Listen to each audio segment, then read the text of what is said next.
পেয়ারাটা পেলাম গিফটে, একজন বাড়ির পেয়ারা। সে বলল দেখতে হয়তো খারাপ হতে পারে উপর দিকটা, কিন্তু খেতে অসাধারণ সুস্বাদু। যেমন ছেলে মেয়ে দেখতে সুন্দর হয়, কিন্তু ব্যবহারটা যে খারাপ থাকে অনেকেরই, হ্যাঁ। আবার হয়তো অনেক ছেলে মেয়ে দেখতে সুন্দর নেই, অথচ ওর ব্যবহারটা খুব ভালো।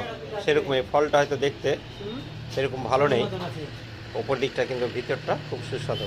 অনেক ফলও হয়তো দেখতে খুব সুন্দর, খেতে খেতে গেলে সেরকম সুস্বাদু লাগে না। ঠিক আছে, আমরা দেখে নিচ্ছি কী ধরনের হয়, তারপরে আবার জানাচ্ছি খেয়ে। এটা হচ্ছে শম্ভু ভাই, হ্যাঁ। শম্ভু ভাই, আল্লাহু আকবার। শম্ভু ভাই এখন পেয়ারাটাকে কাটছে। ভিতরটা বেশ সুন্দর দেখতে, বাইরেটা যে ধরনের সুন্দর ছিল না, কিন্তু সত্যি ভিতরটা অসাধারণ দেখতে।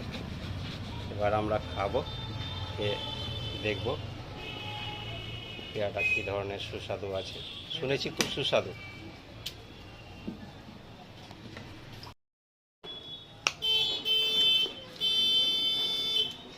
এটা আমার বৌদির গাছের পেয়ারা। সত্যি অসাধারণ অসাধারণ, খুব সুস্বাদু।